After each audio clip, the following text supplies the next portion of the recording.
My name is Terry Linch. I'm with Ufology. I found myself searching for a passageway one day. And that passageway leads right across the complete section of the Cascades, which I'm sitting in front of at the moment. On top of one peak. I want to make sure that everybody sees the type of things that we find in the process of research for ufology. I have located a couple that's sitting here on the top of Blind Peak. She's facing south. He's facing north. The Middle, Cascadia Guides, a Ledesma production, in conjunction with Alien Strand Films.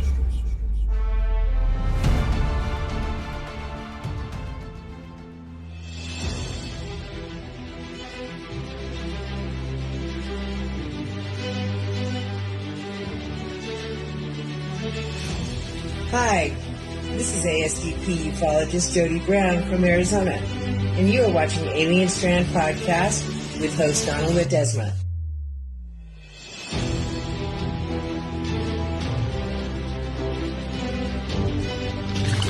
AlienStrand.com, the official website.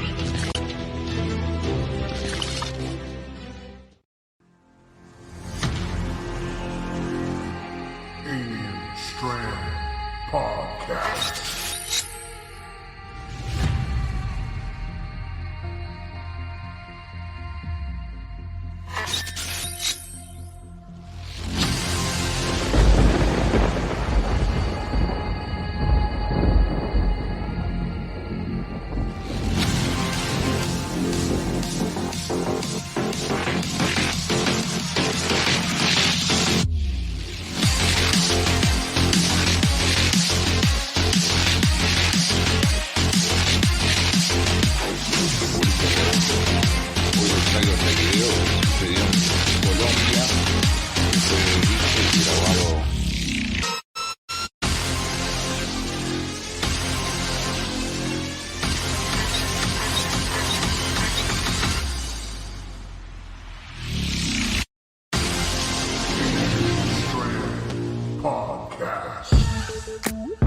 Hi, everybody. Welcome to this episode of Alien Strand Podcast. I'm your host, Donald Ledesma, and welcome to today's show. So today is going to be a pretty interesting show. It's going to be our UAP Weekly, number 5, all right? So before we get going, I just want to welcome everybody to Alien Strand Podcast, ASDP, Global, and, you can catch us at 26, 27 platforms. You can even catch us on audio podcasts. Yes. So after this podcast today, just kind of remember we're going audio. So you'll be able to catch it on 26, 27 platforms on audio, iHeartRadio, Spotify, all those good things. You'll be able to catch it there. Okay. So if you missed today's podcast, you can always listen to it, or you can actually join our YouTube. Go to our YouTube page. If you're watching on YouTube today, well, welcome. Give us a like and thumbs up and subscribe. Please subscribe. If you're watching on X right now, appreciate you guys. Thank you for watching today. I don't see your guys' comments on it because it hasn't been able to get the platform through to able to see your comments just yet. All right. So today's going to be an interesting podcast. We're going to talk about a lot of good things that are happening out there on UAP world. And if you're new to ufology, well, welcome to ufology. And we're here to we're just here to teach you, man. We're here to teach you how to see these crafts up in the sky. As far as myself, Terry Linch, or Ani Ball, or anybody out there that is as part of ASDP. Okay, so don't forget, you can always catch our podcast. We're going to be coming up with some new one here. It's called Alien Strand Extras on Patreon. So go to Patreon. You can support us there, and it kind of helps keep everything going. So please go check that out. Subscribe to that. That'd be great. We also have some free content there as well. So you can just kind of go to our page there on Patreon, Alien Strand. Just look for Alien Strand and you will find our Patreon. Right? Go check that out. So tonight's podcast is with Mr. Terry Linch. All right. We're going to talk about disclosure for sure. We're going to try to get as much information out to you guys as possible. We're going to actually watch some films, a couple of videos. We're going to watch some a couple of photos of some just weird stuff that people are just catching out there in ufology and in the unknown world.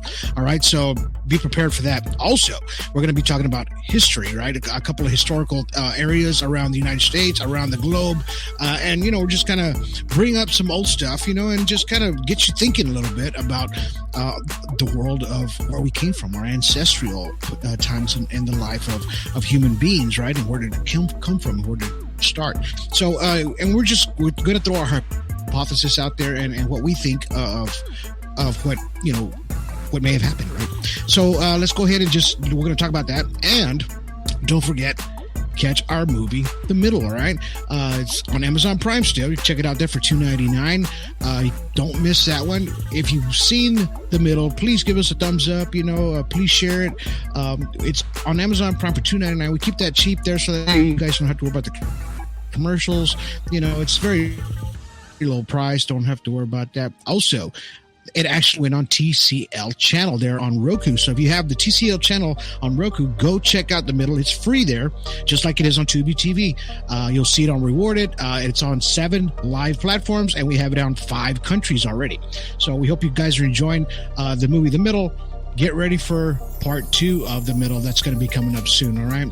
So, let's bring in Terry Linch right now, because I want him to kind of talk about The Middle and just a brief thing, and then we're going to talk about The Middle 2 real quick, and just kind of bring you guys up to date on what's going on. All right, let's bring him on in. Hey, hi everybody. How's it going tonight? Looking forward. Pretty good. Thank you for being on. Right on. Look good, brother. You look good. I'm sitting here trying to get myself put in Facebook jail. If everybody wants to know where I'm going to be, I'll be getting a new tattoo that says I've been in Facebook jail. Anyway, I'm sharing this to everybody that is out there. I want everybody to know, if you see this show, share it to everyone you know and share it to everybody you don't know. That's right. Because we're all about the information, right? About giving the information to people out there of ufology and what it is, the world of ufology. It's a new thing for some folks, and we just want them to learn, of what they're seeing up in the sky. Just, we're giving them a lot of answers to what they think they catch on film and things like that. So we have ASDP, Alien Strand Disclosure Project, where a lot of people can share their things there as well. So right now, Terry, we're going to have, I know everybody saw the film, The Middle, but we're going to have The Middle 2. It's in production right now. I'm about halfway on the first episode. So it's, this is such a tedious part of editing, because sometimes I have to wait for footage, and, if we don't get it right, then I'm not putting it out there. So that's just the hard part about production and editing. What do you think, Eddie? Terry? I think that you spend an awful lot of time in the editing room, and what's it take you, 3 hours to get 3 minutes out of this thing? It just seems like you spend a lot of time. Sometimes I'll try and get a hold of you in the middle of the night, and by God, you're up doing your editing. So that's kind of an interesting thing. We're trying to make sure that everybody gets disclosure, and sometimes it takes editing to give you a clearer picture, instead of, I'll give you a good example. I had one night where I had 5 craft go over the top of me, and you were only able to use one of those craft going over me because my mouth, the words that were coming out weren't right. I was like everybody in the world when you start seeing the words come out totally different than you're expecting them to. And they're not exactly G-rated when you're seeing these things. Sometimes your mind is going, what is going on up here? Yeah.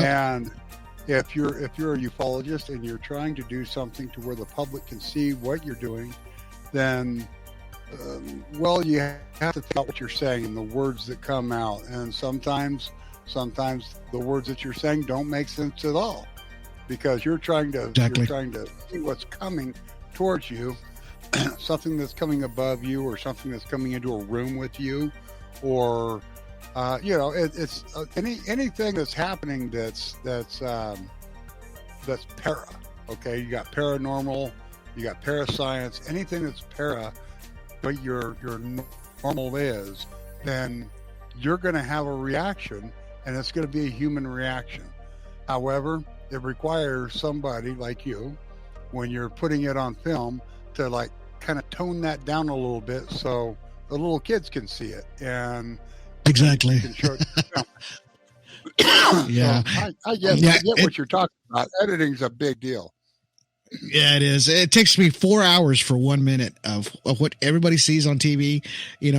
For mostly a lot of editors, they go through this. So it takes about 3 to 4 hours for that 1 minute, because you have to get it perfect. You have to get the coloring and all that good stuff.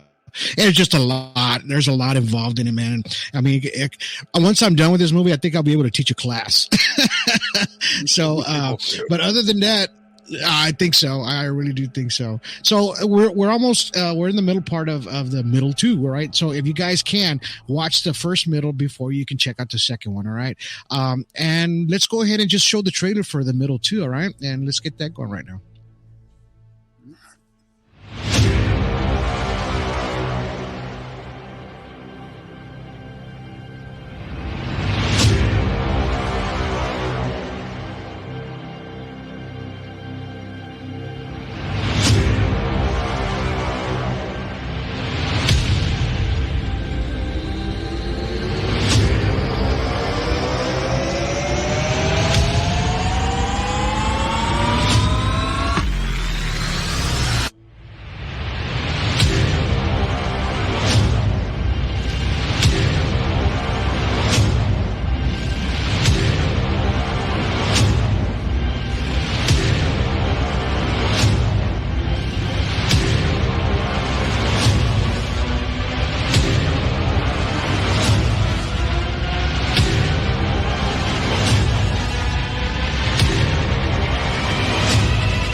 All right. So that's going to be coming up pretty soon. Hopefully we'll have that up maybe in November. It'll probably be coming out on Amazon Prime. So if you guys go check that out. So we also have ASTP, Alien Strand Disclosure Project. So if any of you guys want to be a part of that, hit us up on Alien Strand or alienstrand.com. You can go there and it's our sister page and it'll take you right to it. So go check that out. We have new folks actually right now.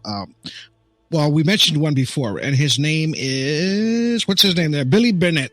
So he's from North Carolina. He became an ASTP representative. And then we have Marcia Delosier from California. She's watching tonight. Thank you guys for being a part of Alien Strand Disclosure Project. We really appreciate you guys. It's our honor to have you guys on and help out with ASTP and help people around the world, to show it's a possible UFO or even an alien abduction. It could be anything, man. And Bigfoot, Sasquatch, anything like that. You can also report it here. Okay. So if you have a chance, go check that out. And, we appreciate everybody that's been a part of ASTP. What's your say there, Terry? Well, I'm really, really glad that these people are joining up. I always like to say this, that disclosure starts with your story and respect of your story. So when these people come in, it takes a certain amount of bravery to come up and tell your story. And when you do tell your story, that means disclosure starting with your story. Every story that comes is a different disclosure taking place.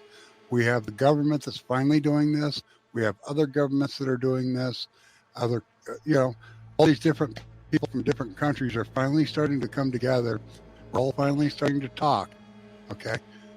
Every time we talk, we get another little piece of the story. And that is going to take us to our future, which is coming, our near future. but it's also bringing us back towards our past. And we got to remember that there's a big past involved, far more than our future, okay? We've had all these things that's taken place in the past that brings us to this moment that we're at now. And I can clearly tell you that the ancient people had a closer relationship with what we're starting to see. Okay, these things that we're seeing now, this was everyday life to some of these folks.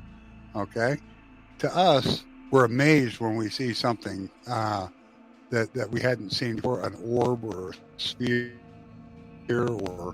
or a ghost, Bigfoot, Nessie. We have friends that are in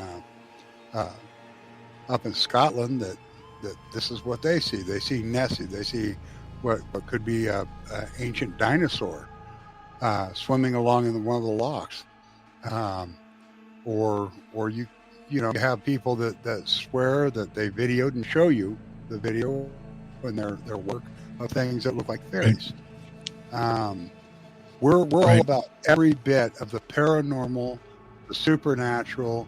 We have people to handle each facet of this, and we have people that will be part of what you have to say, because when we send you that direction, that person has experienced something very similar to what you're experiencing. And if it turns out it's something that's new that no one else has, guess who gets to be the leading person on this? Okay? The person telling the story. All right, so we respect your stories. We want to hear your stories. We want to know more about your truth, okay? And we're going to share your truth, and we're going to make sure that you get to connect with other people that know that exact type of truth. If you see it, that means somebody else has obviously seen it somewhere, whether it's in Australia, New Zealand, New York City. There's going to be somebody else that has had the same type of experience, and you guys will be able to have an equal that you can talk to somewhere along the line. But the only way we can find these equals is if you come in and you report to ASDP. So as soon as we can get you to bring your story in, we can start linking you up with people that are also involved somewhere else in the world. And then you can see what the similarities are with what you're seeing. Not everybody's going to want to be out here and say, hi, I'm this person. Okay. However, if you do come out and you say, hi, I'm this person, you can do it anonymously. We don't need to put your face, your picture, but we sure can use the story. Okay. We want to know more about what you're doing, where you learned it, how you learned it, and how you see it. Okay. Not one person is an expert here. We are all citizens. I'm a citizen ufologist. I'm a citizen scientist. Of course, Donald Ledesma over here is a professional photographer and cinematographer, but he really has some good stuff. If you, by the way, if you get a chance to see his work, I'm telling you right now, look up Leds. You're going to be very happy with the things you see. He's really good at what he does, and really soon you're going to see a lot more from him. I'm really grateful that he came out and he took the time to tell this story right here, the middle, and there's going to be a lot of people that have a chance to react to that with their story. What do you think about it? Exactly. Well, I mean, and I'm glad that, like I said, when we talked about the middle of past a few podcasts already, we've had we're guests on a couple of podcasts as well, talking about the Cascadia guys, the things that you found up there. And, it was a great it was my first documentary. It was actually my first feature, because usually when you start off as a filmmaker, you start off with just shorts. You make little short films or little short 10-minute clips or 10-minute videos. And I went full gusto. So I said, you know what, I'm going to make a feature film. And so when we got together and we got it done, and I'm glad it was done. I'm glad it was done the way it was done. I mean, Could I have used $1 million worth of money and made a beautiful, Fox TV or History Channel looking thing? Yeah, I could have. It would have been great, but the reality is when you're an independent filmmaker, you just do what you have, right? And you make the best of it. So I was able to make something beautiful out of what I had and the cameras that I have, and put your story out there, so people can see what you were seeing after you encountered that extraterrestrial craft and the extraterrestrial itself. So when you see part 2, you're going to see the rest of Terry's story when he's going to talk about the actual sighting, the encounter with the extraterrestrial that he had, and it's just one of those things that it had to be done. It was one of those things. It has to be done because, and I learned a lot too by being out there. I was able to learn from Terry as well. When he was showing me the how he was catching the craft and things like that, we were putting 2 and 2 together. We're putting our brains together. Okay, wait a minute. So if it happened here and it happened here, what if, that these things are kind of connected a little bit more deeper. There's something more to this on the Cascadia Guide. So if you guys can, go see the middle and watch it, because the Cascadia Guides that he found up there, the geoglyphs, he named them, and it's on Google Maps. That the forestry actually let him name them, and they put it up there for Google Maps to so you guys can actually go there, and you'll see there on Paulina Peak, right, Terry? Paulina Peak, and that's the Newberry volcano just above Lapine, Oregon. It's just to the east. The little town I live in is nestled right inside the Cascades. We're a little valley that's nestled right in the side of the Cascade Mountain Range. However, this particular location, there's a major significance to the fact that these things are where they are. From this location, you can go up. You're in I call it the middle of Oregon, because that's where you're at. You can throw a dart and hit the middle of Oregon, and that you'll land right there on the Paulina Peak. Now, from this location, you can, in the center of Oregon, you can see up into Washington State. You can see Mount Adams. Okay, that's as far north as you can see from this location. It looks so tiny. And then to the south, you can see Mount Shasta in California. Okay, it looks so tiny, with pieces of equipment like a 1,000 millimeter scope. Nice. Nice. I figured I'd bring a couple toys with me today. This one's an 810 millimeter Nikon. All right, you can see that it's got 36 times magnification, which makes it 810 millimeter. Try and get it out of the light the wrong way. All right. That's a great camera, by the way. Yep. That's a P500 right there. Okay, you can zoom in on these things. Now I'll tell you again. Now I've got other Nikons sitting in my hands too. But by the way, you know what I'm going to say, don't you? You know exactly what I'm about to say. Yes, I do. Okay, Nikon. Yes, I do. Go ahead. I am Nikon. All right, Nikon. Let's talk. I know how to use your equipment. Let's see what happens when you put better equipment in my hands, and you put better equipment in the hands of our ufologists. Everybody here needs to have something to show how well Nikon works. A P1000 gets us 3,000 millimeters, and that would bring it to where I could see the people on Mount Adams or the people on Mount Shasta from the top of Paulina Peak. Okay, so let's try and show how good your equipment is. I'll certainly do my best to show you how good it works. Okay, now. Speaking of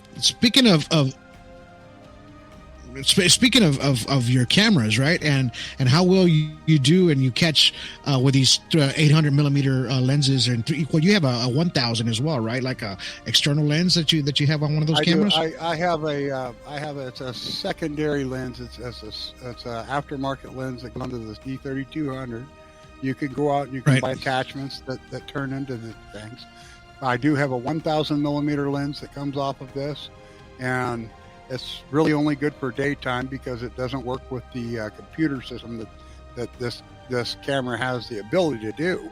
All right, but if you've got you've got a Nikon lens, I think on the space station, International Space Station, they have cameras very similar to this right here, but they only have 800 millimeter lenses. All right. So Oh, wow. that's what they use. It's 800 millimeter lenses. Nikon gives them to them so they can monitor the Earth from the space station using basically a camera just like this. And then, might have a bigger backpack up the bottom or whatever. Right. However, they use basically the same camera that I've got there. Probably a little more advanced than what I've got, how that works. But they have an 800 millimeter lens. Well, by the way, that lens is $16,000. Just so you know, when you go out and you get yourself the Nikon P1000, that's a 3,000 millimeter lens. You get yourself the Nikon P950 or P900, that's a 2,000 millimeter lens. There's a huge price difference between these cameras. But it goes up to like $1,000. Well, now that we're talking about the cameras, let's go ahead and we're going to show a couple of still images that somebody got off of an actual Nikon camera in the UK. So let's go ahead and check these out, Terry. These are some UFO that was spotted in the UK. He said that this person says that that this craft was hovering for over an hour above his home, but it was way up there, so he had to use his zoom lens to check it out. So let's go ahead and look at the pictures here. So as you can see, I mean, he wasn't able to put it on his social media, but he's kind of showing us from his camera, on his memory, what he has there. So this is the object that was floating about 1 hour above his house. He says it did not move. It just stayed still there up in the sky. And it was up in the UK. He didn't say exactly where, right? So he just said it was just still there. And he had to use his zoom camera to try to catch the images. It's a very unusual shape, though. I mean, but everything kind of looks different from the bottom up, right? So when you look at something from the bottom, it just looks completely different. I mean, I don't know what it is or what it was, but I'm going to say it was probably a craft up there hovering for about a good hour. I don't know what it was doing, because if it was a balloon, it would have moved, it would have shifted places. Right. If there was a string, you would have saw it at the bottom. I don't see any of that. No, it would require wing currents and things like that for it to move. Right. Do you know what the millimeter of lens was on this in particular Nikon? By chance, that'll give me an answer. I don't know. It's just a Nikon. That's all we know. But Nikons, they got those all-in-ones like what you have, and you got you can zoom in pretty good on those pictures. It's called a bridge. This is a bridge camera. This is the type of camera that ufologists will use as the bridge camera. You can go to pawn shops and things like that, or you can go to none. I actually recommend going to Nikon, getting a new one, so you know where it's been, what it's doing, and that it's got a warranty and things like that. I got this in a secondhand shop because this is what I started with. This is exactly what I started with. I think that if you end up getting a camera like that, it's really good because you can zoom in, and then you can record. You can actually do an HD video with this in particular camera, and you can follow or track things across the skyline. And in this setting, which is the most ideal to where you can focus in and it locks in on it and then it focuses in. This is actually fairly clear for what we're looking at. I was just yesterday. I mean, it looks good. Stuff in the sky and I couldn't focus in because it was moving. Well, and the thing is, look, I don't care what you have. If you have a cell phone or you have a professional camera, once you zoom in, that camera becomes very sensitive. So I know people get excited when they're shooting whatever, you're going to start to shake. You're going to shake and you're going to shake. So for him to get those images, I mean, some people do have a really steady hand too. I've seen some folks that have a real steady hand when they zoom in. As far as yeah, she does. I even told her that too. I said, "Man, you got a steady hand when you take pictures." I wish her hands are like tripods, man. They just don't move. I shake like an earthquake. I shake like an earthquake. That's all I can say, man. The same thing. Yeah. So, and that's just my thing. Just remember that when you zoom in, when people are zooming in, if you guys are learning today or ufology, whatever, just make sure that either you have a tripod. If you don't have a tripod, try to set your camera on top of the car, or if you're outside, please do it from outside a window. Don't do it from inside of the car or inside of a glass or inside your house, because we're going to get smudges. We're going to get things like that. And then it's not going to look very good. Yeah, this one actually looks pretty good. So I believe he was standing outside. So I'm going to go with a real craft here. I wish there was video, and if there is, I'm sure it'll pop up soon. Right. This right here, this one's one that we're going to have to bring into ASTP. Have Annabelle and Chris and myself throw it under filtration and see what type of EMF we're getting. You know, that'll be the field that's around it. I call it an EMFF, which is electromagnetic flux field. That's going one step a little more into the science, where everybody else just calls it electromagnetic field. But it's called a flux field, and what you're seeing around that craft, that's called a flux basket, flux field basket, and that's what's removing the mass from the craft.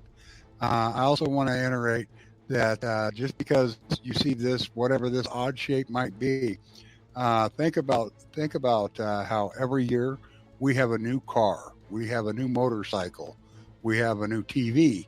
Okay, so there's always a new model, and not everything's going to be a disc. Okay, you're going to have some things that I have a theory and thought about this, that some things are made of obsidian, some things are made of basalt, some things are just granite, you know. But you end up with all these different variations of what we would call an unidentified flying object. The big spheres that you see all over Costa Rica and New Zealand and stuff, you know, you see all these spheres. Those are all made of basalt, okay? And they're perfectly round spheres. Right. Some are from this size to the size of the room I'm in, and maybe some are even bigger. But what you end up with is you've got all of these different things. They're all in the same kind of locations. Sometimes you see what looks like a jagged-looking rock flying through the air. We had ufologist Tino Gallegos down in Arizona. He put out something that it almost looked like a jasper kind of thing, and it almost looked like a butterfly wing. Okay, but when you zoom in on this damn thing, you could clearly see the face of the pilot and the craft moving in the direction the pilot's facing. And this pilot was looking at him as he went past him. Now, keep in mind that this craft was moving. I like to say 22 miles a second. It might have been moving a bit slower because you could actually see it moving. So you get my gist here. If it's moving at 4,000, 5,000 miles an hour, it's still doing better than our fastest rockets. You know, right? At that level of altitude. We got.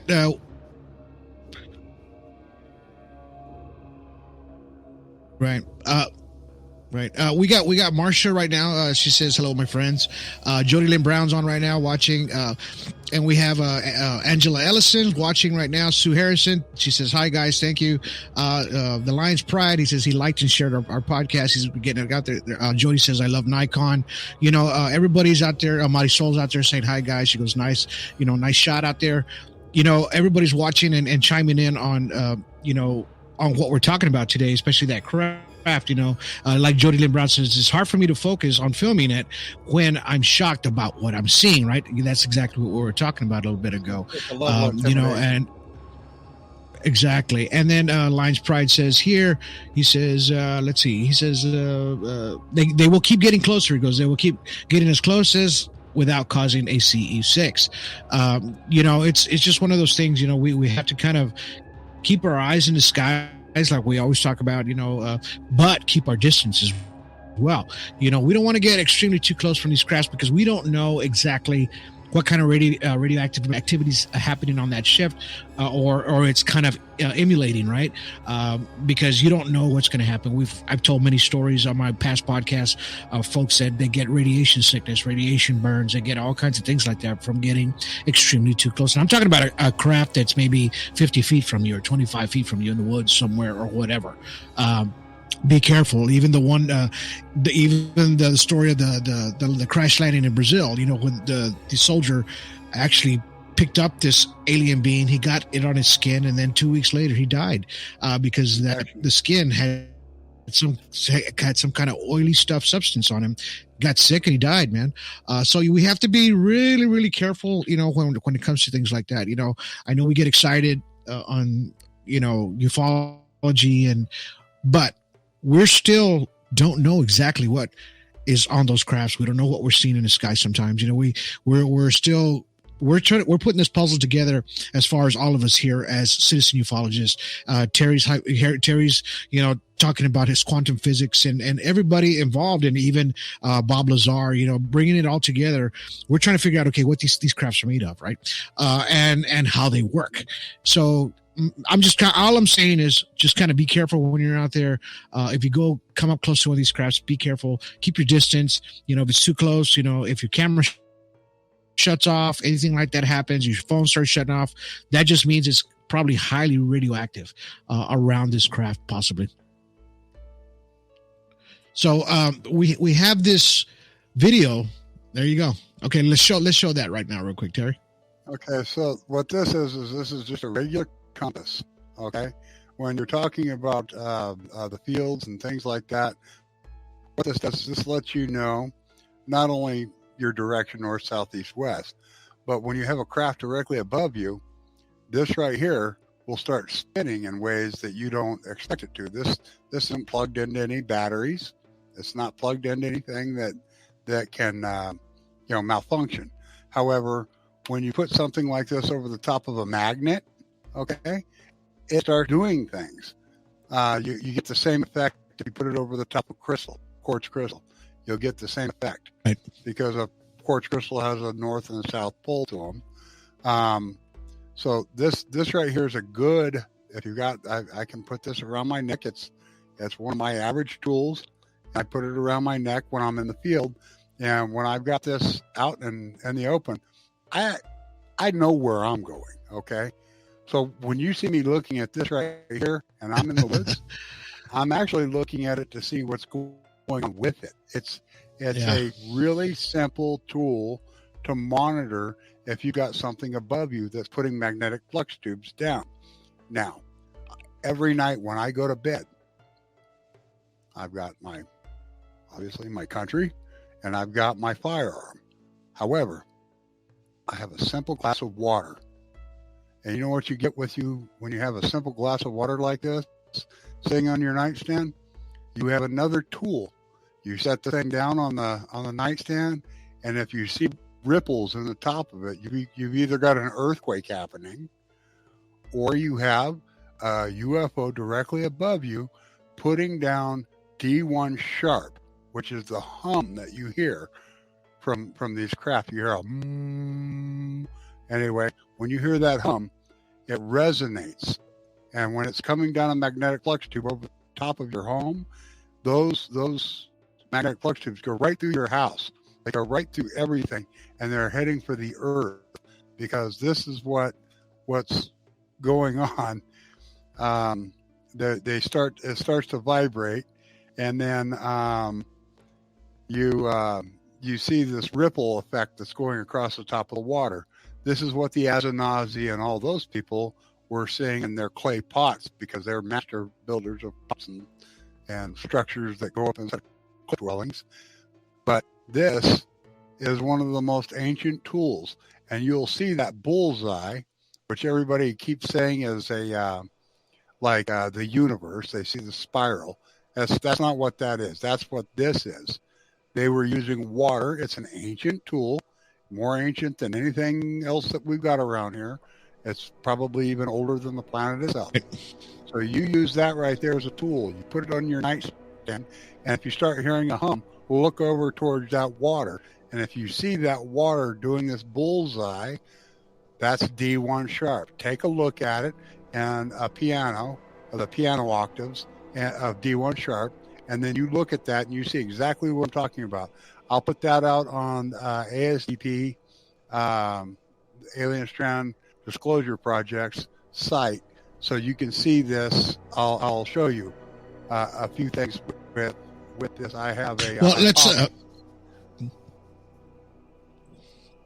let's we have a video now. Let's go ahead and check this out. So I believe that Anibal Caballero, he started sharing this, I believe, yesterday on a bunch of sites. So I saw it and I was like, wow, now that's different.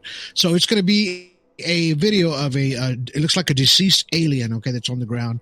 Now I believe the wording on top is going to say Roosevelt, 1943 or 47, but actually I think what they were trying to say was Roswell.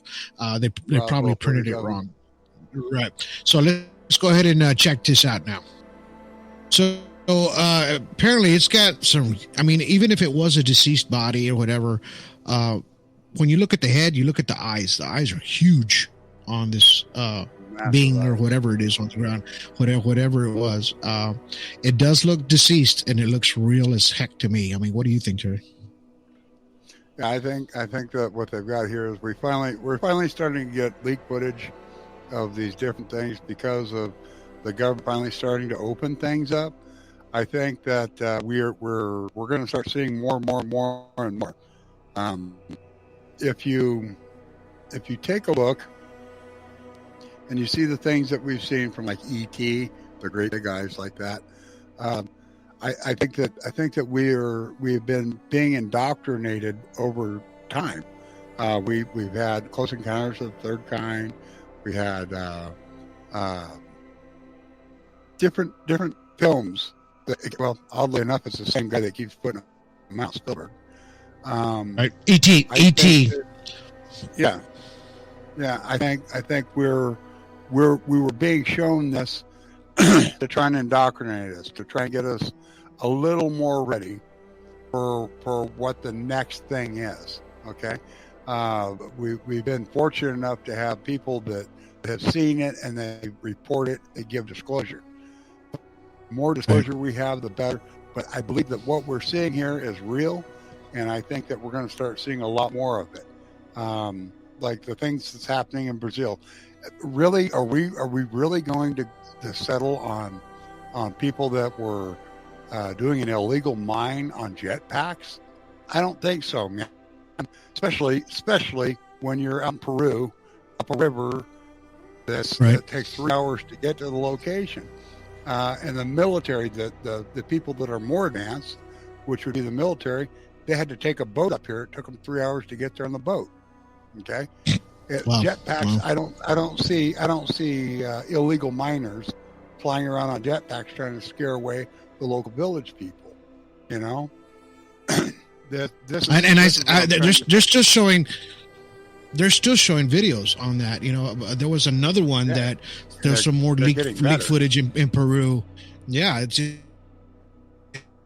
it's actually, this thing has been happening to them for months now. So it's not like it just happened once. It's been happening over and over to them there in Peru. But, before we go any further, let's go ahead and take a really quick break on a commercial, and then we're going to come right back. Okay.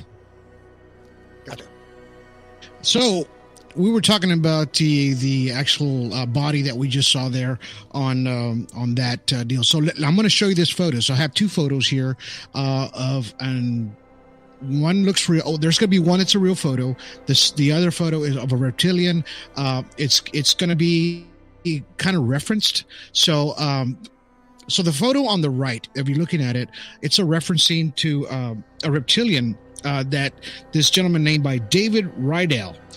He says he has seen this one on the right side. He says it looks exactly like it. It's not it, but he says it looks exactly what he saw on his property on 2021. So that's what you're seeing on the right side of the photo. On the left side, it's an actual, I don't know if you remember Alex Smith. I talk about him all the time. He's from the UK. He uses that nice Sony with the long zoom lens, and he catches these crafts on top of this mountain all the time in his area in the UK. So the photo he got is the one on the left. So he posted that on top of this photo, and he kind of said that almost looks like what I've seen, which looks close to it. I mean, what are your thoughts there, Terry? Well, yeah, that's when I'm looking at this, what I'm seeing is there's a lot of ties to the people down in Peru, a lot of people, the Mayan, the Hopi, they all had ties with a reptilian, as well as over in China, up in the mountains with the Buddhists. They were the ones that were trying to help hide the existence of these inner earth beings, which would be these reptilian, which also have the same technologies of other things. From they're like a Dracos or Draconian. So I would have to say that what we're seeing here is something that's been just as reported as a gray alien, just as reported as there's blue. There's all these different ones, but this in particular one is one that is mixed into like the Egyptian, the glyphs that you see in Egypt, the glyphs that you see in the Maya culture, the glyphs that you petroglyphs that you see from the Hopi, and as well as like the Azenazi or I call them a Fremont. I like to bring them all into one large group and call them a Fremont because they're much older.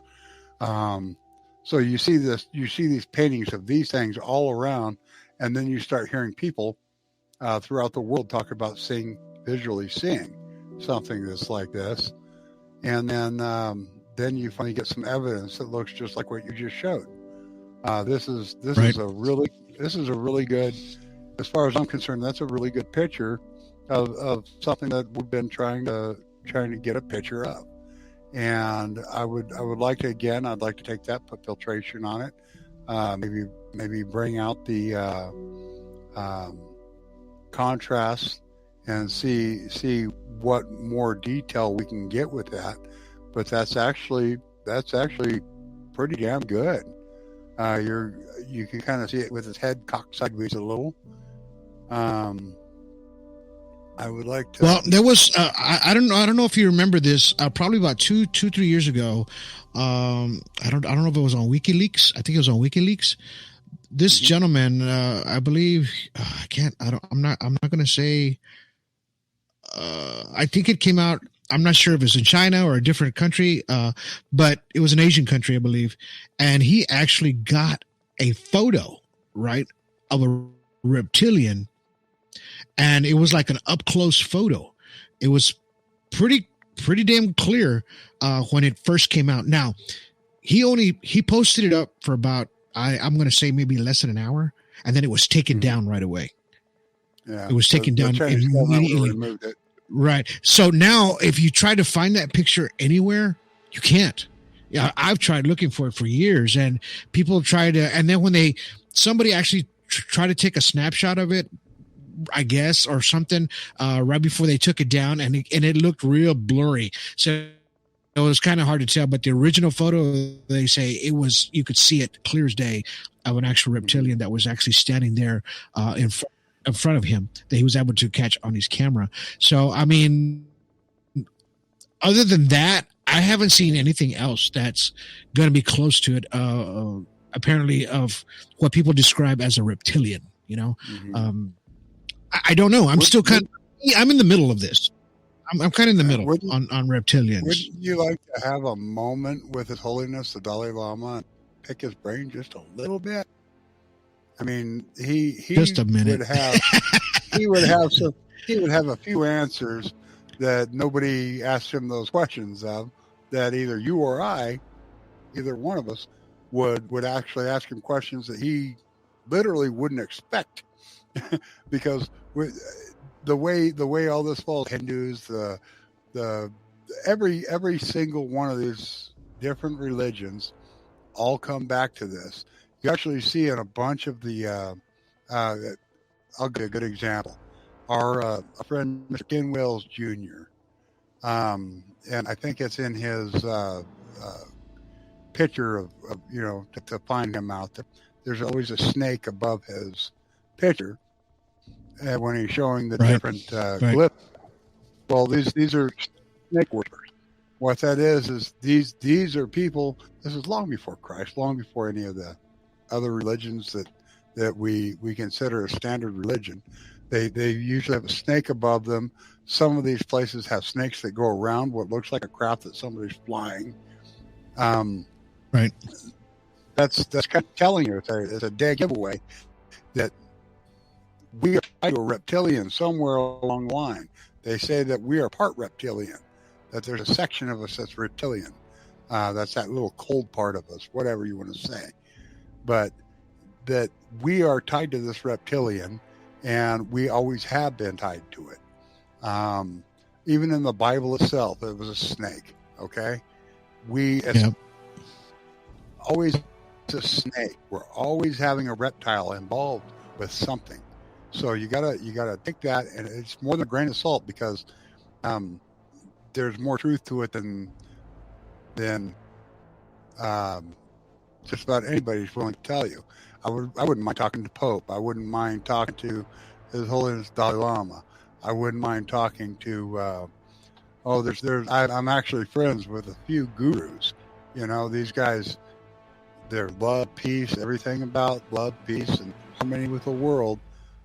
But the serpent is always prevalent.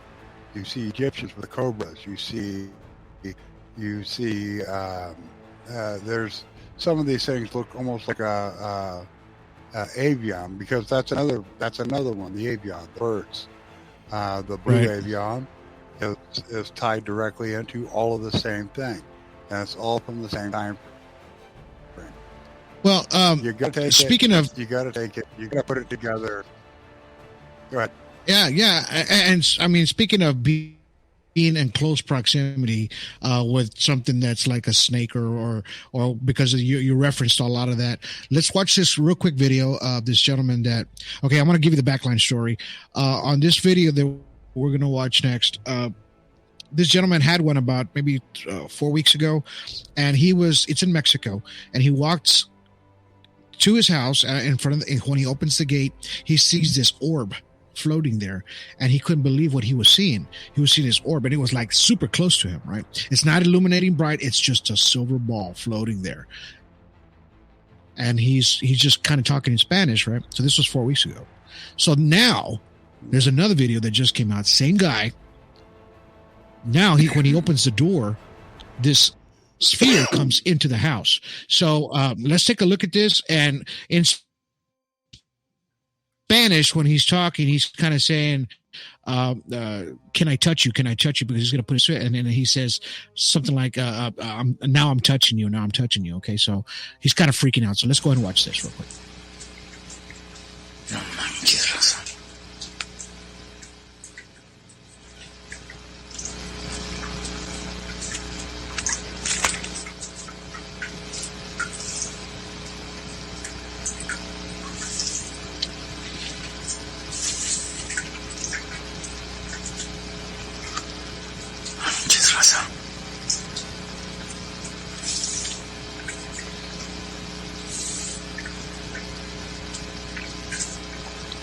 ¿Te puedo tocar?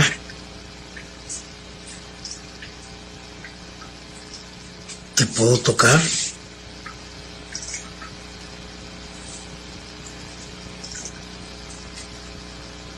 ¿Te puedo tocar?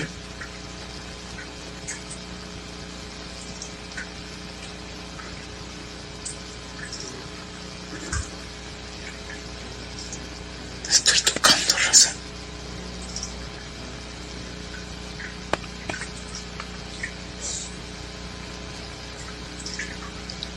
Manches, Rosa.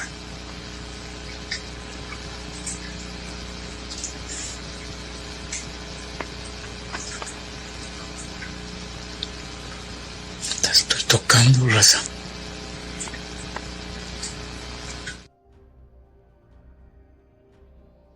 Wow. That's what everybody was looking for right there. That right there would be a a conversation he's holding with this in particular entity or craft. I would have to call that an entity of some sort. It was a living, to me, that looked like a living creature. And it comes from his front door, and it's going forward. It's moving forward towards him, and it's so still. If there was a string on it, it'd be going, kind of like, how like a pendulum or whatever, it'd be kind of moving, but it's perfectly still, and it's coming up to him. So, and you can hear the hum in the background. That would be D1 sharp right there. That's what I've been talking about as the D1 sharp. I call it my D1 sharp hypothesis. But the more we see footage and the more we see different things like larger craft and things like that, you hear the hum. And that hum, if you anybody who's an expert that can bring this up, I have a person that does this. He calls himself Mr. E Scholar. Mr. E Scholar. Okay. So it's like Mystery Scholar. But you can go out and you can find the cryomenics. And he's using tones, and he's showing you what tones do on the top of water. Now this right here, I would like to have him get his hands on that tone that we were hearing and see what we get from the top of water. Or maybe I might even be able to do this myself with a speaker system in the home and put a speaker directly over the top of that cup of water or bowl of water and see if I get that exact that ripple that puts out what looks like a bullseye. Each tone has a different shape that it makes. Okay, so this way you don't think that one tone makes this, one tone. They don't all do the same thing. Every tone makes a different shape on top of water, just so you know. And the D1 sharp being the one that they put on the walls of everything is going to tell you that that's the sound that we were just hearing. And I would also like to add that we have a gentleman from Mexico City. His name is Tiberino Sanchez. I think I'm going to have to share this with him and see if he, catches anything more than what we caught, other than, can I touch you? Can I touch you? And I can't believe I'm touching you, Right. I mean, he says a lot of phrases that they say, no manches. I still don't know what that means. It's just like a slang word, I guess. It's like, I can't believe it or whatever. I don't know if it's a bad word. It might be a bad word. Hell, I don't even know. I mean, I've heard him say that before. Don't get me wrong. I still don't know what it means. I need to ask. But it's that right there was just, if you don't have headphones on, if you're watching this on your phone, it's going to be hard for you to hear. But if you have headphones on or you have a laptop or something with some speakers, when you watch this, you'll be able to hear the humming noise that you're hearing in the background. Now, and it's kind of hard to put across to exactly what it is or why this thing is visiting him, because this is like the second time already it comes to his home. Now they're in Mexico. Yeah, they're in Mexico. They've been catching a lot of spheres in the sky, a lot of them. I mean, they're just catching them by the flocks. It looks like to me. Every time I'm looking up of these sphere videos, they're all in Mexico or Peru, right? They're all in that general area most of the time. As far as the mass sightings, I'm talking mass sightings. I know we get them here in the United States as well, but it's just how do we? When we're watching this, right, and I know it's kind of hard to see, because once I get the video and I have to break it down and put it in this program, it kind of deteriorates. Everything that you share on Facebook, any video, whatever, by the time you share it to somebody else, it's already falling apart little by little. Okay, it's not like the original footage, so it's kind of hard to make out exactly what you're seeing, because it's been already shared over and over and over, and it just falls apart. It pixelates. You start losing, it just compresses and it compresses, you know what I mean? And that's the bad part about shared footage. If we would just have one site where we can just kind of get the original footage and everybody can pull it off of there, that'd be great. You know what I mean? So that way we can have the original footage and and we can actually break it down to, okay, we can see if there's a string, or we can see if there's somebody holding it or anything like that. I'm not saying it's real. I'm not saying it's not real. To me, just by looking at it, it's strange, right? I mean, what does this? What interacts with human beings like this, especially if it's an extraterrestrial craft, right? It's got to be. It's not. I don't think it's one of ours. It's just and if you see the lights that are flashing on it, they're erratic. They're not like 1, 2, 1, 2, 3, 1, 2. It's erratic flashing. So and there are different sequences, right? Right. So that's how you know it's not like something from a FAA or a drone, anything like that, because they have to have a sequence in order to put their product out there. Yeah, it kind of reminds me of what you would see if you're looking up in the sky. I have large telescopes. Obviously, I've got things to look further in the sky. But if you look up and you see a pulsar, when the radiation from a pulsar comes at you, it throws out all those different colors, the exact colors you were seeing.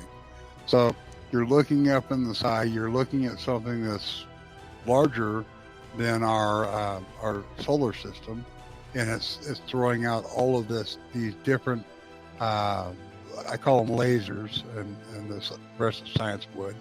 They call it lasers, right? And they're throwing out these sprites off of it, and each time you see it, color it. It's red, blue, green, white, red, blue, white, green. And it doesn't give it in a certain pattern. What it does is throwing these things out, however the reaction is. And that particular thing, now, in mind, when I look at something like that, I consider everything, including our solar system, as a living creature, okay? And you get into bigger and you get into smaller. So the way I look at things, this is the way I look at things, is that like our solar system is just a giant molecule, okay? If you look at other molecules down to the atomic level, it's pretty much the same thing as what we are. Now this is going to throw some people off. We are following our sun. We're not just circling it, okay? We're following it. Our sun's kind of like a shooting star going through space. And what it's doing is moving along. It's pulling Mercury.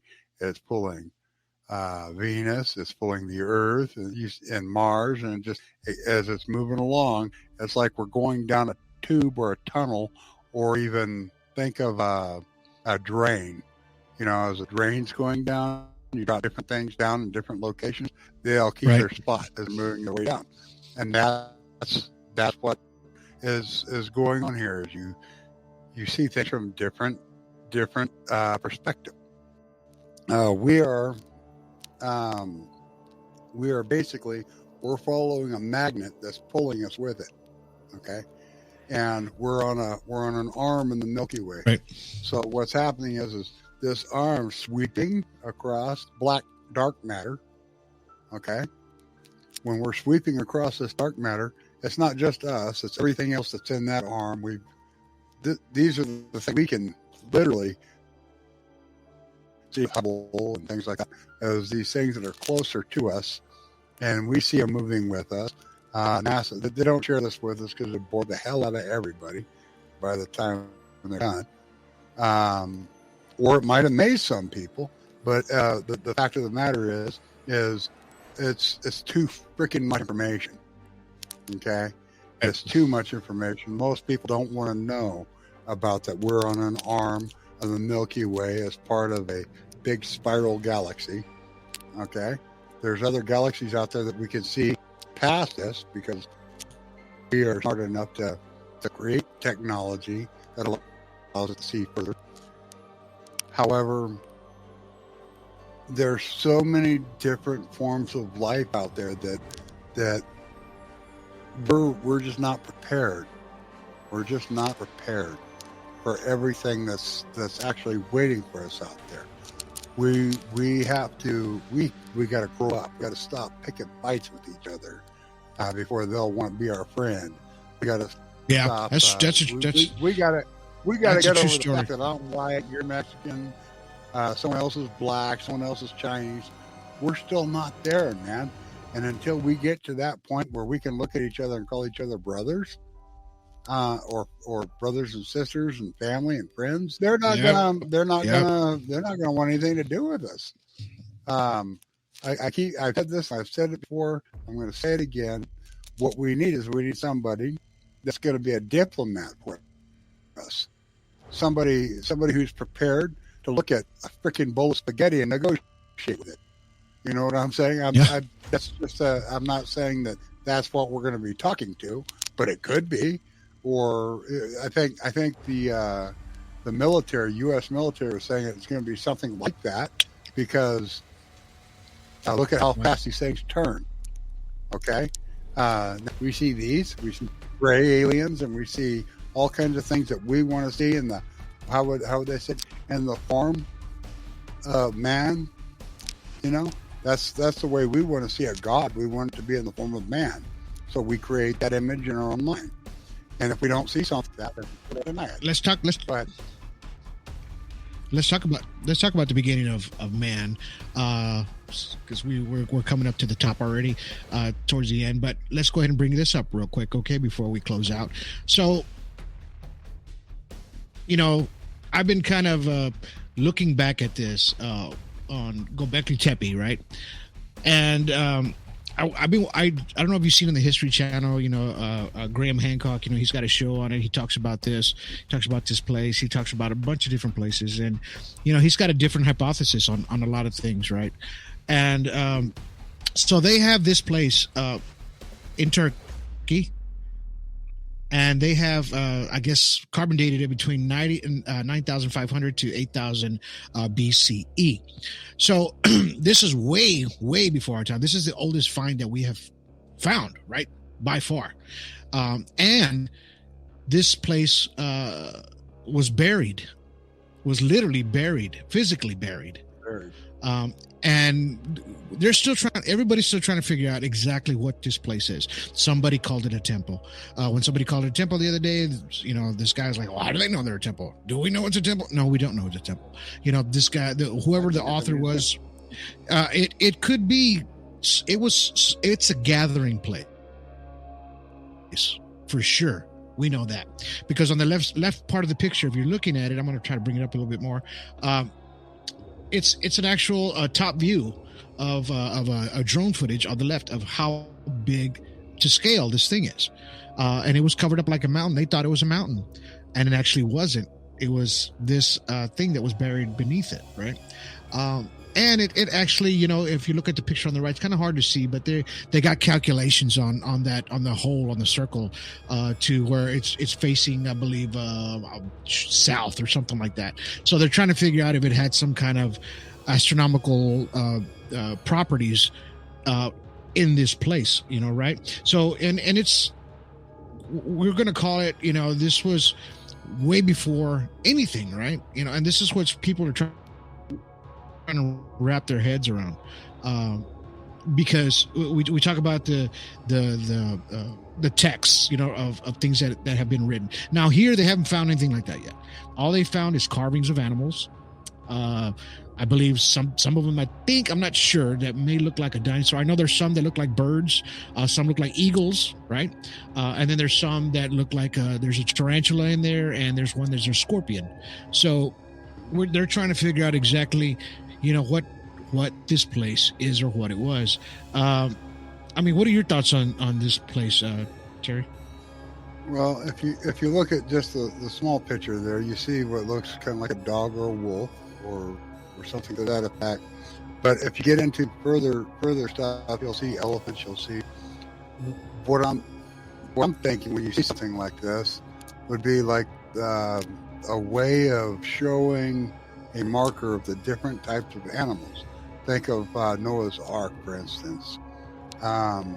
If you see all these different animals in representation, which is what you see along every one of these different monoliths that are within the structure. And but they're still uncovering it. They're finding separate structures around this location. So this is kind of like a museum to me, and it's telling you that the things at that time that were on the earth at that time. Okay, these things would have all been on the ark with, as we go into religion here, we call it Noah as something that's a biblical thing. I believe that he, I've got my own thought on this, that Noah, his family came from some other place other than Earth, and they brought these things to this planet. And when I see something like this would be a marker telling us when these creatures came to this place, this location. You have, there you go, right there. This is Mount. It's called Mount Nemrut from Turkey. Nemrut, yeah, Nemrut, which is Nemrut was a ancestor of Noah by himself. Now, if you take a look at all of the findings that we have on Nimrod, and you have all the findings that you have on Gilgamesh, they look like they're the same individual. Okay, they look like they're the exact same guy, Nimrod and Gilgamesh. Yeah. Now they have stories about Nimrod being the great warrior, the biblical warrior or hunter. He's the mighty hunter, is what he was. And I think everybody's heard the term "don't be a Nimrod." Okay, that he gave his kingdom away. Is what it was, and that's why they say don't be a Nimrod. Now, he was I think he was the great grandson of Noah, and then even further down that line, you had Goliath, which was the last of Noah's bloodline, and he was killed by David, the Jewish king. Okay, these are part of why people have their whatever reason for not liking certain races and things like that. Which literally, again, I think that we have to get over all of this stuff on this planet until we do. Well, yeah, I mean,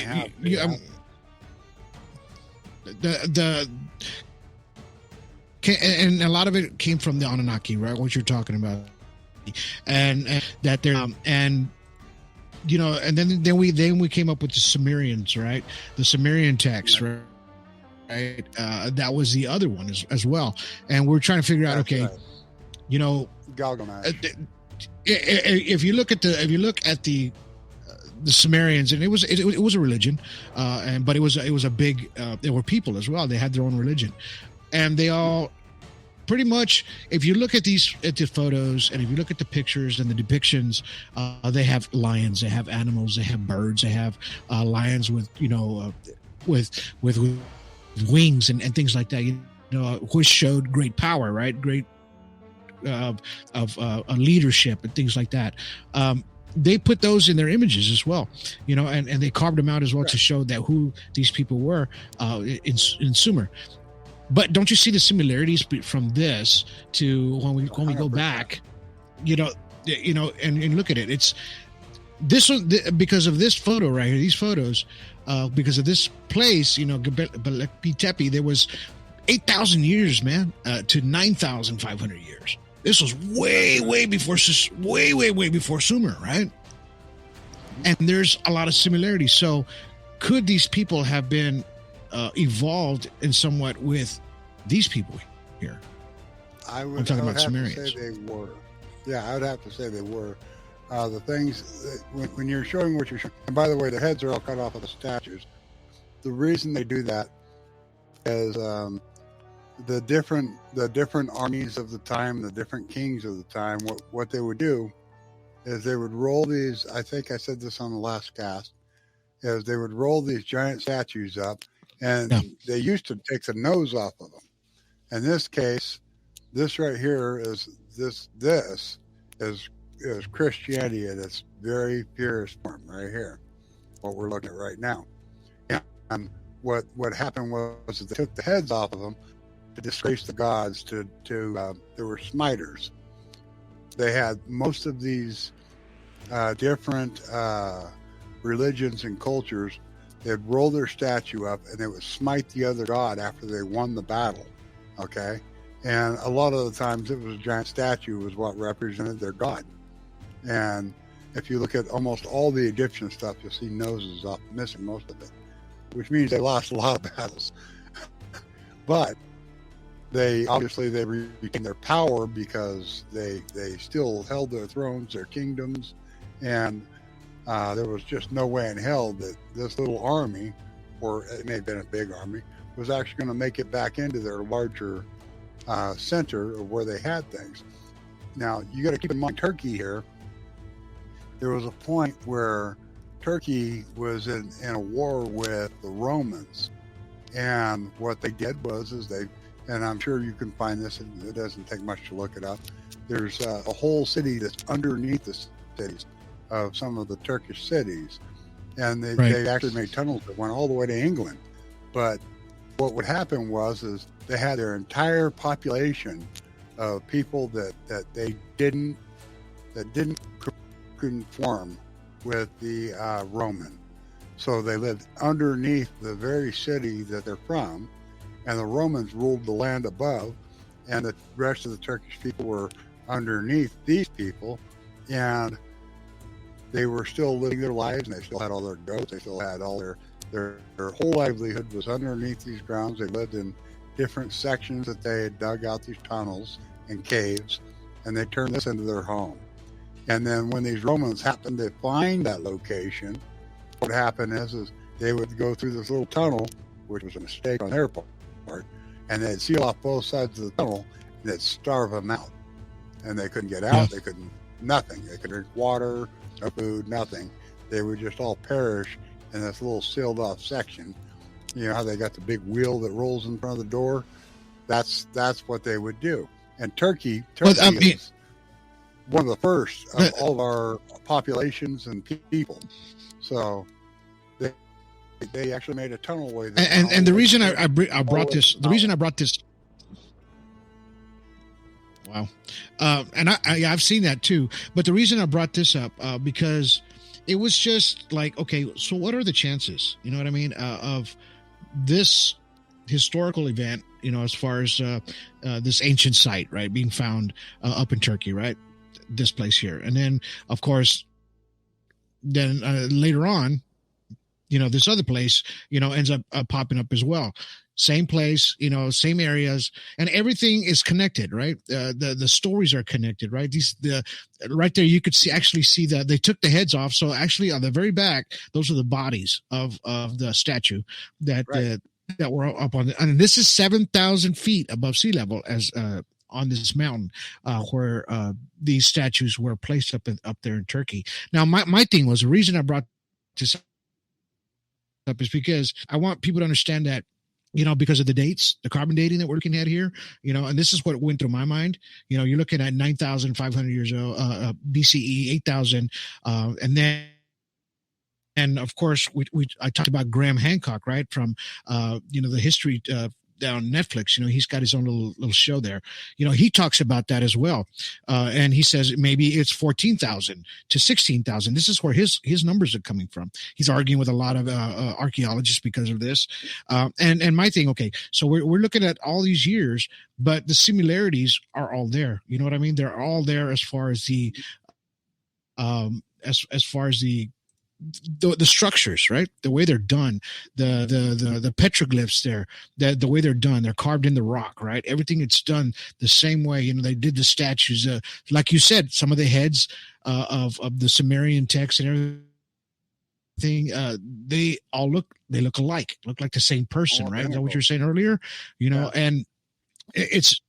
Yeah, and Sumerians was, you know, 4,500 years ago, 4,000 years ago, you know, they talked about the Anunnaki as well, right? And this is what I was just trying to put together is that, you know, as far as us as human beings and being here for a very, very long time, you know, how do we distinguish, you know, how long we've been here? You know what I mean? As far as like a thinking human being, or not talking about like Neanderthalic or way past that. I'm just thinking like when we're thinking already, and you know, we're actually putting ourselves as kings and putting ourselves as a man, a woman, you know, just being a human being to each other. Of course, they were very bad with each other back in those days. Life was nothing to people back in the days. You know what I mean? It was nothing. So, and a lot of people got treated very horribly back in those days, you know, and that's what got me thinking a lot. And I'm not saying, you know, I'm just saying how all these stories connect together. And they even talk about the Younger Dryas event as well that happened before that. Okay, so if it happened before this time, yeah, and then you know this place was made, and then they go, why hide something like this? Was it try to preserve it? You know, I think what's going on here is if you continue to look at this text that you're seeing here, the pictures that you're seeing, if you continue to follow the story, you'll see where we've already had nuclear weapons before. You'll see where we've had the laptop computers, we've had the phones, we've had watches. Whatever the first, this is a power supply of some sort. We see all of these different things from that past time frame, and even in India there's a location, and by the way in South Africa there's another location where there's still radioactive material in this location that if you were to go out there with a Geiger counter you would find a radioactive sequence. We had all of the same technologies that we have today, but we've had them in the past. When we look at them, we're looking at, because the way they put it out was so freaking simple, okay, in comparison, because they used pictures in a lot of cases and a lot of words of dead languages and things like that. Sumerian, we have friends within our own organization that know how to read this and use this, but what's going on here is we have to take that stuff literally. You've heard the term, the writing's on the walls. They weren't kidding when they said that. The writing is on the walls. It just has to be read correctly. And you'll see where we've had the end of civilization over and over and over, even before this time. And let's talk about that. Oh, there you let's go. Let's talk about. Remember the star map that we always see on a lot of our. You'll see it on every ufology page. This star map will pop up. People wondering what it is. What is it? What? Okay, so I found out. You know, I went some digging, and so I'm going to read this to you. It says an ancient Sumerian astronomer recorded the events that was observed in 3123 BC. He goes, the age of cuneiform wall was within the 5100 years. It says the cuneiform is a stone that is found in the British Museum and has puzzled experts for more than 150 years. It says the plate recorded the collision of an asteroid, which is a group of asteroids that was close to Earth with a diameter of more than a kilometer. Okay, so this was a 1 mile big asteroid that was coming towards Earth. It says researchers now believe that the size of the trajectory of the asteroid that was tracked by this unit corresponded by the asteroid that collided with the Austrian Alps in the Cobbles. It says causing catastrophic impact that killed anyone in its path. It says, and this impact led to a landslide. It says, according to the researchers, this clay tablet is believed to be an astrolabe, or best said to be one of the oldest astronomical instruments discovered in Mesopotamia, right? It says Mark Hemsel, I guess this is the guy that wrote this article, says one of the researchers from the University of Bristol who decoded the tablet said, it's a wonderful piece of observation and a perfectly fine piece of science. So this is what we're looking at. Well, I think that we not only do we have this, but we have Stonehenge. We have several different small versions of that. We have Easter Island itself, the entire island with every one of them Moai facing inwards. Everything is designed to follow the stars that we have. And this is letting me know that they apparently, the people of our location, had something touching back down to, look at that, I'm doing the ET thing. Anyway, had something touching us from someplace else to teach us this. Because, quite frankly, again, I want you to take a look at what we've done in the last 200 years technology-wise. Now look at that right there. You see what we've got sitting in front of us? We have something that's, at that time, that's Hubble, okay? That's the Hubble telescope sitting right there, only from Samara. It's, we have answers. If we take and we put more credit towards the people of ancient, we're going to end up with more answers than we know what to do with. There's a lot of denying things, and there's a lot of covering up of things. When all it takes is just simply going out and getting a little tiny bit of education and learning how to read things like this. That right there, if this was a murder scene, say that the FBI or a local detective went to go see, he would go out and he'd do everything he could to learn to read what he's saying. Okay? We don't do that. We look at that, we feel overwhelmed every time we see something that's like this. We ooh, we ah, but we don't take the time to learn it. Okay? So when I see something like this, I think to myself, well, what do we get from the Sumerian alphabet? We can learn something from that. What do we get if we go out and we find maybe we have somebody who happens to have a little bit of be a little bit of a scholar and understands what they're looking at when they see this.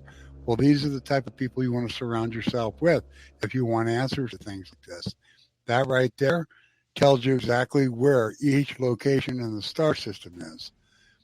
When you see movies like Stargate and you see these, I want to reiterate this. I believe that this is trying to indoctrinate us back to something to this point. That way we don't feel such a big blow when we figure out what we're finding out. This right here. And I mean, look at it. I mean, look than telephone upon a crop. Yeah. Right. And look at the information. Look at the information. It's all there, you know, and what they figured out back thousands of years ago, man, they figured this out, right? And put it on a piece of clay. Exactly. And got the trajectories, everything on there, right? And it has the dates and everything from people from thousands of years ago, right? And we barely, for the past, 200 years have evolved, barely. You know what I mean? As far as the engine, the telephone, the everything like that, you know, just in general life or whatever of how we're living today. Think and these people already had, they had it figured out already. Yeah, he was Dr. Haley's comet. So everybody knows who Dr. Haley is. He said that, I know that this thing's coming. He's seen it. He didn't have much information on when it went by, but by the time he was done, he knew it was going to be another 70 years, long after he was alive, before it would come back around. All right. So you got all these different things that let you know that different things are coming from different sections of our solar system. We're really lucky when we end up with people like Tesla, Albert Einstein's, and these guys. They took the time to try and tell us things. A lot of people look at these are nonsense, and then for instance, we're using telephones because of Dr. Tesla. We have radio frequencies and things like that because of him. We understand X-rays. We have MRIs. These are big, powerful tools to us right now. Okay, he's the guy that came up with this stuff. All right, he came up with it, and you people want to excuse it right off the bat because everybody's freaking smarter than the genius that told us about how we could use calculus. Isaac Newton. He's the guy that figured out calculus. He was in his 20s when he did this. He wrote calculus. All right. Do you understand calculus? Right. Okay. This is what my no. Well, I knew you were going to say. Yeah. I know. Anyway, that's the point. Is these guys they came up with these things. They're the founding guys. It wasn't a freaking apple. Anything he could have flicked a stick up in the air and came up with gravity, but it took years for it to become. Is it a wave or is it particles? What is gravity? What have we got? Is it magnetism? Magnetism and gravity, they're cousins. They're literally cousins to one another.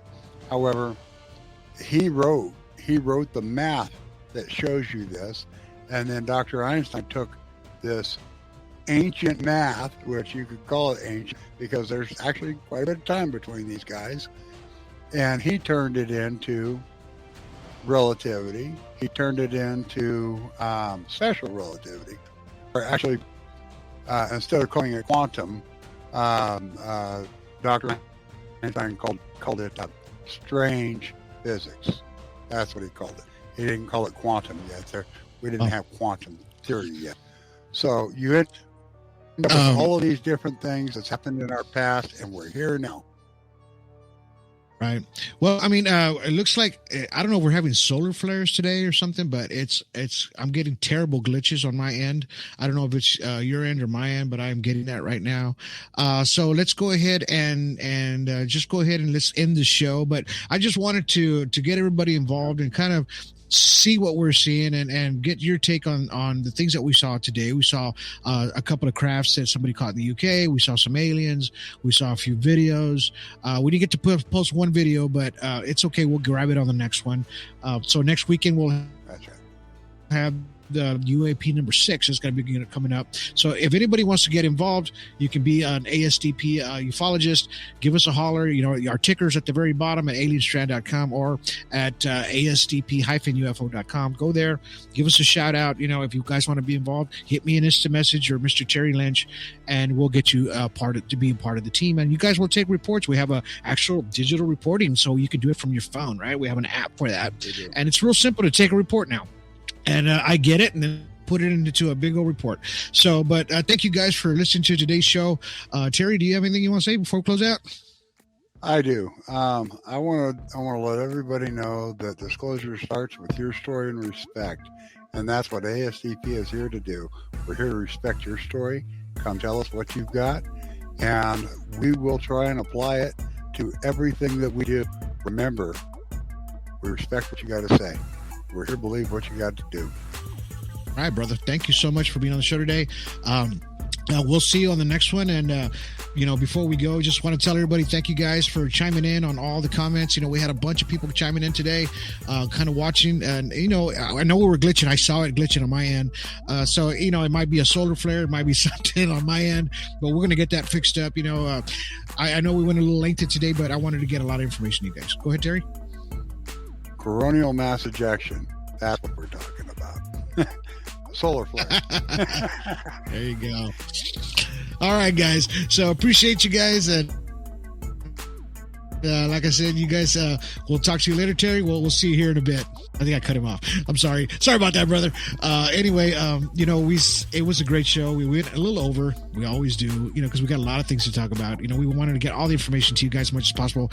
I was just seeing a lot of glitching happen. I don't know if it was happening. If you guys could see that on the outside, I had to cut it off so that way we can get maybe our technical difficulties fixed, and maybe on the next one it'll be a little bit better than it was this time. Hopefully it didn't glitch as much. I just saw it too much on my end. It was kind of hard for me to see what was going on. But appreciate you guys for watching the show today and supporting Alien Strand Disclosure Project, Alien Strand Podcast, and also, go watch The Middle, man. You have to go watch it. Watch The Middle, and then part 2 will be coming out here pretty soon. I hope you guys, I'll let you guys know when it's out there. But other than that, you guys have yourselves a good day. Have yourselves a good evening. and have yourselves a good night.